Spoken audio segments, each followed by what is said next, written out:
What if I told you that Lewis Hamilton's biggest enemy at Ferrari isn't on the track, but sitting in the engineering room? What if the FIA's master plan to prevent another Mercedes-style dominance could actually create something far worse? And what if Formula One's most dramatic battles in 2026 won't happen between drivers, but between regulators and teams and boardrooms we'll never see? Welcome to the Hidden Wars reshaping Formula One, where tradition clashes with innovation and where the fight for control extends far beyond the cockpit. Lewis Hamilton didn't arrive at Maranello to be a student, he came to lead.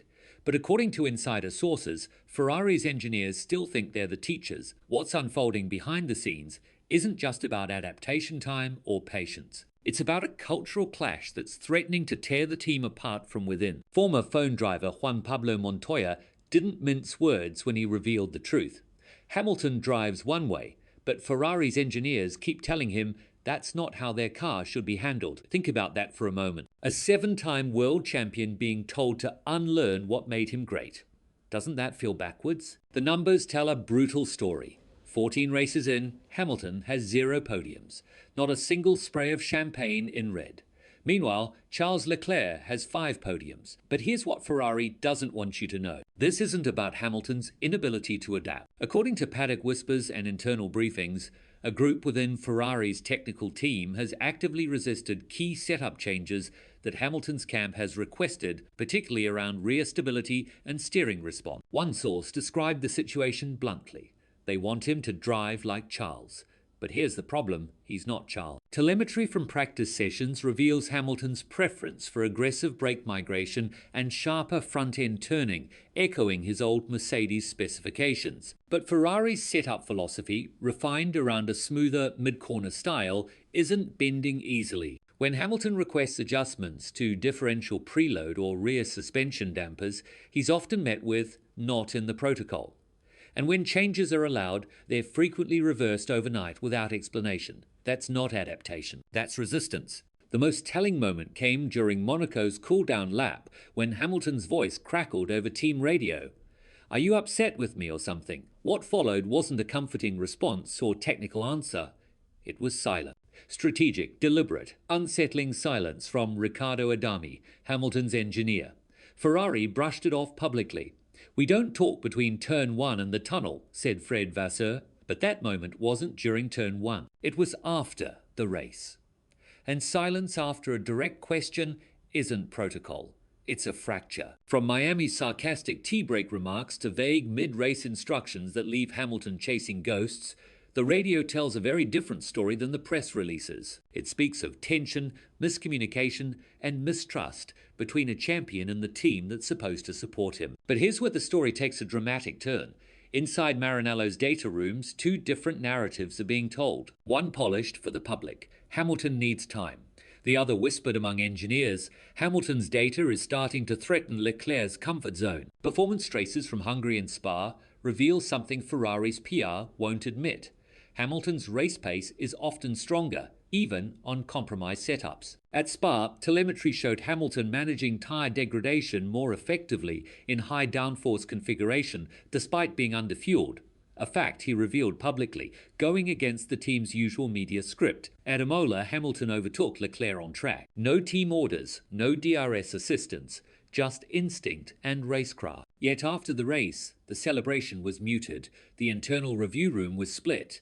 Leclerc with the strategists, Hamilton isolated, debriefing with just Adami and 2 data engineers. One source described it plainly. The data scared them, not because it was flawed, but because it was undeniable. After Spa, the shift became visible. Hamilton, who had spent the first half of the season adapting and observing, suddenly changed tone. Post-race, he didn't hide behind PR filters. "We underfueled for the wing we had.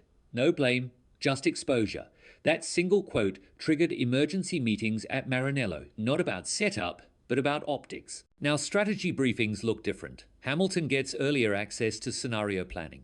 His feedback isn't just logged, it's acted upon. Now, strategy briefings look different. Hamilton gets earlier access to scenario planning. His feedback isn't just logged, it's acted upon. Simulators now run his setups parallel to Leclerc's, not as tests, but as serious options. After Spa, a new torque delivery model went live in the simulator, one Hamilton had pushed for since China. Leclerc didn't request it and wasn't even briefed on it until days later. Ferrari is starting to feel like two teams pretending to be one. Hamilton's feedback now sets the direction. Torque curves adjusted, brake bias windows widened, throttle maps rebalanced. Meanwhile, Leclerc's camp is reportedly frustrated as engineers once focused on his inputs now seem more preoccupied with verifying Hamilton's data. Wait, you're getting bored? Let's see what Charles and Lewis are actually doing. During their holidays, while the engineering wars rage behind the scenes, both drivers are taking completely different approaches to their summer break. And honestly, it's pretty telling about their personalities. Charles Leclerc is spending his holiday days living his best life with his beloved dogs, Leo and the gang. Picture this: Charles cooking in his kitchen while his furry friends watch hopefully for drop treats, then heading out to relax by the sea or in his yard. The most wholesome content. Charles running along the beach with his friend Leo. Just pure joy and simplicity. It's exactly the kind of laid-back, family-oriented break you'd expect from someone who grew up in Monaco. Meanwhile, Lewis Hamilton is spending his summer break with his iconic companion Roscoe. The 7-time world champion is making the most of his downtime with his best friend. From sunny strolls to mountainside relaxation, fans are getting a rare, wholesome glimpse into Hamilton's life away from the track. Pure good vibes, style, and speed. Well, maybe not for Roscoe, who's more about the leisurely pace these days. It's fascinating how even their holiday choices reflect their racing philosophies. Charles keeping it simple and grounded. Lewis bringing that signature style and adventure. While Ferrari battles internally, the FIA has revealed their master plan to prevent another Mercedes-style era of dominance. Remember 2014 when Lewis Hamilton and Nico Rosberg were beating entire grids by 49 seconds in Spain? The FIA never wants to see that again.